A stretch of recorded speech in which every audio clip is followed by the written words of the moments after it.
श्री सीतारामचंद्राभ्या नमः। वाल्मीकि रामायण अयोध्याकांड सर्ग 59 श्लोक 1 से 16। रामवियोग से प्रकृति उदास, अयोध्या दुर्वस्था, दशरथ विलाप। सत्यं शिवम सुंदरम श्रीराम। श्रीमद्वाल्मीकीय रामायण। श्री सहित दिनकर बंस भूषण काम बहु छवि सोहई। नव अंबुधर बरगात अंबर पीत सुर मन मोहई। मुकुटांग दादी विचित्र भूषण अंग अंगन ही प्रति सजे। अंभोज नयन बिसाल उर्भुज धन्य नर निरखंतीजे। रामवियोग ऐसा कि केवल अयोध्या ही नहीं, वन, नदियां, सरोवर, जीव जंतु सब उदास हो गए और अयोध्या की सांसें तक शोक बन गईं। अयोध्याकांड सर्ग 59 श्लोक 1 से 16 में सुमंत्र का यह हृदय विदारक वर्णन सुनिए। पिछले भाग अयोध्याकांड सर्ग 58 श्लोक 17 से 37 में सुमंत्र ने राम का भरत के लिए राज्य रक्षा और मातृ सम्मान वाला संदेश सुनाया और लक्ष्मण के क्रोधपूर्ण वचन बताए, जिससे दशरथ की पीड़ा और गहरी हो गई। आज वाल्मीकि रामायण अयोध्याकांड सर्ग 59 श्लोक 1 से 16 में शोक का विस्तार दिखता है। राम के वनवास का प्रभाव केवल राजमहल तक सीमित नहीं रहता, बल्कि प्रकृति और समाज दोनों पर पड़ता है। सुमंत्र के शब्दों में वन निष्कूज हो जाता है, जलाशय सुखमलिन दिखते हैं और अयोध्या आनंद शून्य हो जाती है। यही पृष्ठभूमि दशरथ के गहरे पश्चाताप और विलाप की ओर कथा को ले जाती है। 59वां सर्ग। सुमंत्र द्वारा श्रीराम के शोक से जड़चेतन एवं अयोध्यापुरी की दुर्वस्था का वर्णन तथा राजा दशरथ का विलाप। मम त्वश्वा निवृत्तस्य न प्रावर्तन्त वर्त्मनि। उष्णमश्रु विमुञ्चन्तो रामे संप्रस्थिते वनम एक उभाभ्यां राजपुत्राभ्यामथ कृत्वा मंजलिम। प्रस्थितो रथमस्थाय तद्दुहकंपी धार्यन्दो।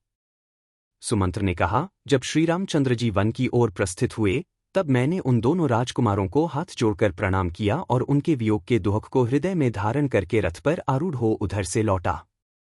लौटते समय मेरे घोड़े नेत्रों से गरम गरम आंसू बहाने लगे। रास्ता चलने में उनका मन नहीं लगता था। 1 से 2। गुहन सार्धन तत्रैव स्थितोस्मि दिवसान बहून। आश्या यदिमा रामः पुनः शब्दापैदिति 3। मैं गुह के साथ कई दिनों तक वहां इस आशा से ठहरा रहा कि संभव है श्रीराम फिर मुझे बुला ले। 3। विश्यते महाराज महाव्यसनकर्षिता अपि वृक्षाः परिम्लाना सपुष्पांकरकोरकाः 4। महाराज, आपके राज्य में वृक्ष भी इस महान संकट से कृशकाय हो गए हैं, फूल, अंकुर और कलियों सहित मुरझा गए हैं। 4। उपत्तोत्का नद्यः पल्वलानी सरांसी च परिशुष्कप्लाशानी वनान्युपवनानी च 5। नदियों, छोटे जलाशयों तथा बड़े सरोवरों के जल गर्म हो गए हैं। वनों और उपवनों के पत्ते सूख गए हैं। न च सर्पंती सत्वानी व्याला न प्रचरन्ती च। रामशोकाभिभूतं तन्निष्कूजं भवद वनम 6। वन के जीव जंतु आहार के लिए भी कहीं नहीं जाते हैं। अजगर आदि सर्प भी जहाँ के था पड़े हैं, आगे नहीं बढ़ते हैं। श्रीराम के शोक से पीड़ित हुआ वह सारा वन नीरवसा हो गया है। 6।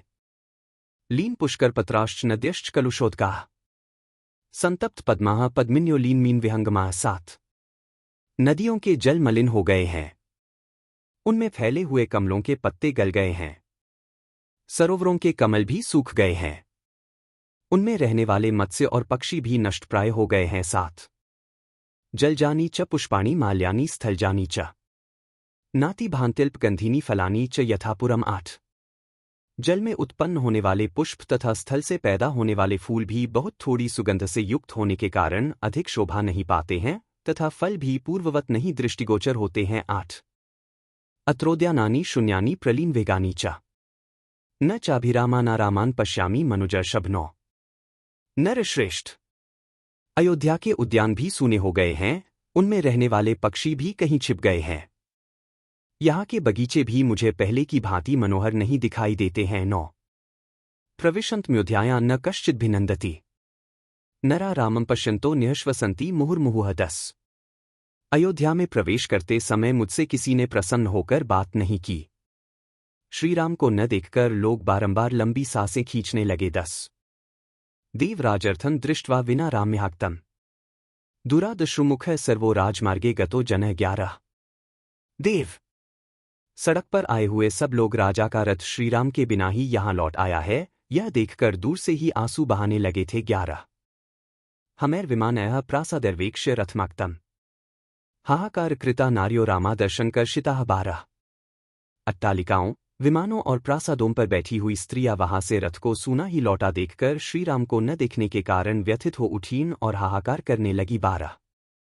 ऐतर्विमलर्नेत्रैर श्रुवैक परिप्लुतः अन्योन्यम विवीक्षन्ते व्यक्तमार्ततराः स्त्रियः। 13। उनके कज्जल आदि से रहित बड़े बड़े नेत्र आंसुओं के वेग में डूबे हुए थे।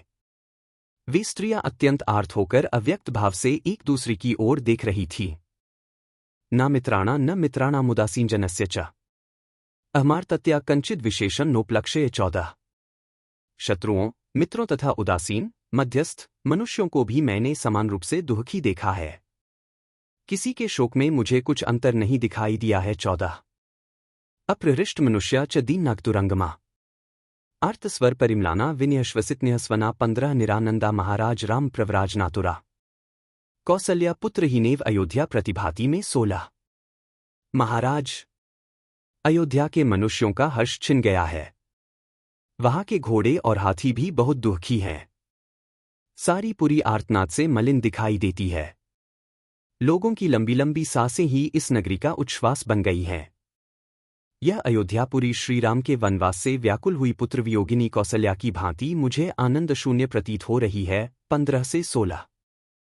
कल श्रीमद् वाल्मीकि रामायण अयोध्याकांड सर्ग 59 श्लोक 17 से 34 में दशरथ कहेंगे कि मैंने सुहृदों मंत्रियों विद्वत्ताओं से सलाह लिए बिना मोहवश स्त्री हेतु यह अनर्थ कर डाला। अब मरणासन्न होकर भी राघव दर्शन नहीं हो रहा, यह सबसे बड़ा दुख है। इसके बाद षष्ठितमः सर्ग 60 में कौसल्या भूमि पर गिरकर विलाप करेंगी और सुमंत्र उन्हें सांत्वना देने का प्रयास करेंगे। यदि वाल्मीकि रामायण अयोध्याकांड सर्ग 59 श्लोक 1 से 16 में राम वियोग से प्रकृति का मौन, अयोध्या की दुर्वस्था और दशरथ हृदय की टूटन आपको भीतर तक छू रही हो, तो वीडियो को लाइक कीजिए, शेयर कीजिए और चैनल सब्सक्राइब करके बेल आइकन दबाइए। कल सर्ग 59, 17 से 34 और फिर सर्ग 60 कौसल्या विलाप आप मिस न करें। बार बार बर मागो हर्षी देहो श्रीरंग पद सरोज अनपाइनी भक्ति सदा सत्संग। कथा विसर्जन होत है, सुनो वीर हनुमान। जो जन जंग से आए हैं सो तंग कर ही पयान। बोलो सियावर रामचंद्र जी की जय। राम भक्त हनुमान जी की जय। उमापति महादेव जी की जय। मंगल भवन अमंगलहारी द्रवहु सुतसरथ अजिर बिहारी। दीन दयाल बिरिदु संभारी हरहु नाथ मम संकट भारी। जय सिया राम जय जय सिया राम।